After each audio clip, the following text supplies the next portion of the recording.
सणासुदीच्या काळात मिठाई, खाद्यतेल, तूप, फराळ आणि गोड पदार्थांची मागणी वाढते. या काळात दुग्धजन्य पदार्थ, मिठाई, खवा यामध्ये भेसळ होण्याची शक्यता असते. त्यामुळं अन्न आणि औषध प्रशासनानं सणासुदीसाठी विशेष तपासणी मोहीम राबवायला सुरुवात केली आहे. 25 ऑक्टोबर 2025 पर्यंत सण महाराष्ट्राचा संकल्प अन्न सुरक्षिततेचा या नावानं विशेष तपासणी मोहीम राबवण्यात येते.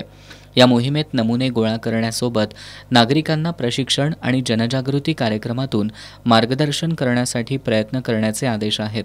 अन्न आणि औषध प्रशासन विभागानं या मोहिमेअंतर्गत 11 ऑगस्ट 2025 ते 10 ऑक्टोबरपर्यंत 135 दुकानांची तपासणी करून विविध खाद्यपदार्थांचे 130 नमुने घेतलेत.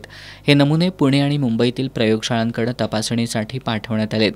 135 दुकानांची तपासणी करून त्यापैकी 6 व्यावसायिकांकडील खाद्यतेल, गूळ, ड्रायफ्रूट, तूप, खवा असा एकूण 4,90,000 रुपये किमतीचा 3,420 किलोचा साठा जप्त करण्यात आला आहे. या जप्त केलेल्या खाद्यपदार्थांचेही नमुने पुणे आणि मुंबईतील अन्न आणि औषध प्रशासन विभागाच्या प्रयोगशाळांकडे पाठवण्यात आलेत. मात्र त्याचा अहवाल येण्यास किमान 3 महिन्यांचा कालावधी लागतो. हा अहवाल आल्यानंतर त्या व्यावसायिकांवर ठोस अशी कारवाई विभागाला करता येणार असल्याचं अन्न व औषध प्रशासन विभागाच्या सहाय्यक आयुक्त विभाग प्रदीपा फावडे यांनी सांगितलं. दिवाळी मोहिमेनिमित्त सध्या अन्न औषध प्रशासनाची मोहीम चालू आहे. तसं मागच्या ऑगस्ट महिन्यापासूनच आम्ही ही मोहीम चालू केलेली आहे.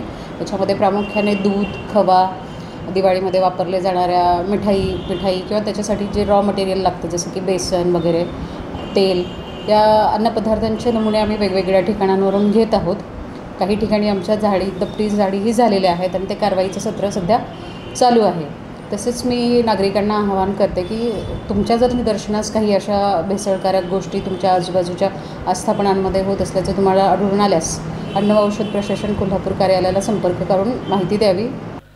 दिवाळी सणाच्या निमित्तानं अनेक जण मिठाई त्याचबरोबर खाद्यतेल आणि इतर खाद्यपदार्थांची खरेदी करत असतात. मात्र यातील भेसळ रोखण्याचं आव्हान अन्न आणि औषध प्रशासनासमोर आहे.